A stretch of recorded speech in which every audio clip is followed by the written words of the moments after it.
Assalamualaikum warahmatullahi wabarakatuh. Saya RR Nur Adila Rahma Farhana dari kelompok 5. Di sini kelompok 5 akan membahas materi tentang dampak negatif teknologi komunikasi. Tapi sebelum kita membahas dampak negatif teknologi komunikasi itu lebih dalam lagi, ada baiknya saya sedikit ulang pengertian dari teknologi komunikasi itu sendiri. Jadi teknologi komunikasi itu terdiri dari dua kata, yaitu teknologi dan komunikasi. Teknologi sendiri tuh bisa kita artikan sebagai jaringan yang disusun oleh beberapa software penghubung dunia luar, dan komunikasi itu interaksi antara individu dengan individu dengan kelompok, dan kelompok dengan kelompok. Itu disebut komunikasi. Teknologi komunikasi itu bisa kita simpulkan sebagai alat perangkat keras dalam suatu struktur organisasi yang mempunyai nilai nasional, yang memungkinkan setiap individunya itu untuk mengumpulkan, habis itu memproses, setelah itu saling bertukar informasi antar individu. Teknologi itu banyak memberi dampak positif bagi manusia.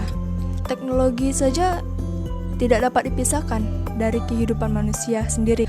Tapi seiring berkembangnya teknologi, seiring perubahan dan perkembangannya teknologi, itu pasti memberikan dampak bagi kehidupan kita, apalagi di kehidupan sosial kita. Dan teknologi sendiri juga dapat memberikan dampak ke kebudayaan kita. Dan misalnya itu ada dampak positif, pasti ada dampak negatifnya kan. Nah, di sini kita akan membahas dampak negatif dari teknologi komunikasi. Apa-apa aja sih dampak negatif dari teknologi komunikasi itu sendiri? Untuk lebih jelasnya, saya serahkan kepada Saudari Nisa Purnama. Dampak negatif teknologi komunikasi. Beberapa dampak nyata dari keberadaan serta perkembangan teknologi komunikasi antara lain, yang pertama, hak cipta atau pelanggaran hak cipta. Hak cipta mencakup dua kategori, yaitu yang pertama ada hak cipta dan hak kekayaan industri.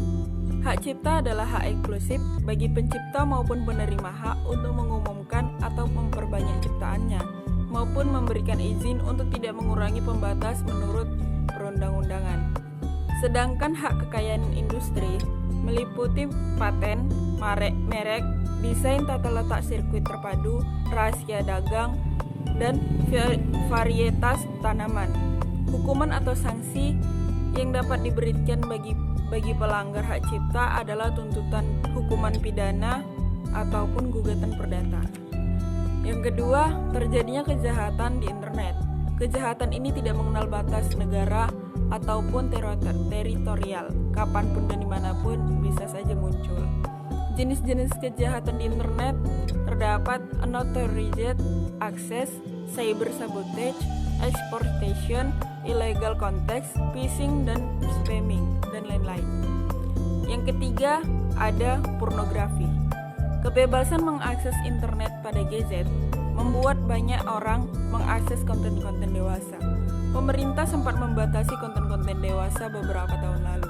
Namun kini konten-konten dewasa kembali merajalela. Yang keempat adalah merenggangkan hubungan sosial di kehidupan nyata.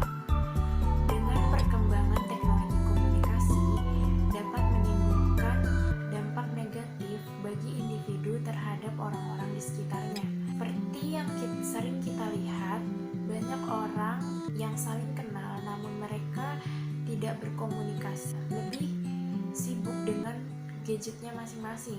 Mereka lebih memilih mendekatkan yang jauh dan menjauhkan yang dekat. Yang kelima itu dampaknya adalah penipuan. Sering terjadi penipuan dimanapun, salah satunya adalah penipuan online shop. Contohnya seorang pembeli yang membeli barang di sebuah online shop, ia sudah mentransfer uang, namun barang yang ia beli tersebut tidak pernah sampai kepadanya. Nah, hal tersebut menyebabkan penipuan online shop. Yang keenam, itu ada menciptakan kolonialisme. Nah, munculnya disebabkan adanya arus informasi dari negara maju ke negara berkembang itu tidak seimbang. Nah, ketidakseimbangan itu terjadi karena masyarakat lebih memilih mengkonsumsi informasi dari negara maju dibandingkan negara berkembang. Nah, hal tersebut yang menyebabkan terjadinya kolonialisasi. Lalu yang ketujuh itu ada menciptakan ketergantungan. Nah, masyarakat akan terus mengalami ketergantungan kepada teknologi komunikasi. Contohnya adalah masyarakat akan merasa ketergantungan dengan menggunakan jejaring sosial di dalam media internet, yaitu seperti media sosial. Masyarakat tidak akan bisa melepaskan diri mereka dari penggunaan media sosial tersebut sebagai alat komunikasi mereka. Baik, selanjutnya itu adalah cara mengantisipasi dampak negatif dari penggunaan teknologi komunikasi. Kemajuan informasi tidak mungkin dapat kita tolak, tetapi harus dapat dimanfaatkan agar tidak tersisih dari tata pergaulan masyarakat dunia. Salah satu jalan agar teknologi informasi dapat dimanfaatkan adalah dengan memberdayakan masyarakat, karena semakin tidak berdaya masyarakat, maka dampak negatif akan muncul dan dapat merusak kehidupan. Ada 4 cara yang bisa kita lakukan. Yang pertama itu adalah mengenalkan teknologi komunikasi sekaligus manfaatnya bagi kehidupan sosial kemasyarakatan. Yang kedua, menghilangkan gagap teknologi dan rasa minder dalam menyikapi teknologi komunikasi.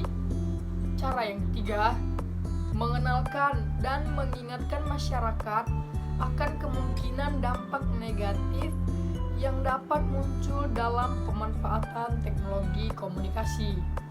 Yang keempat, meningkatkan daya nalar dan daya seleksi masyarakat terhadap berbagai informasi yang membanjir, sehingga masyarakat semakin kritis dan dewasa dalam menyikapinya.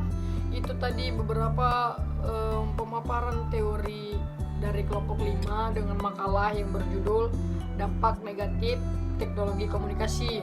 Lebih dan kurang kami mohon maaf. Terima kasih atas perhatiannya. Wassalamualaikum warahmatullahi wabarakatuh.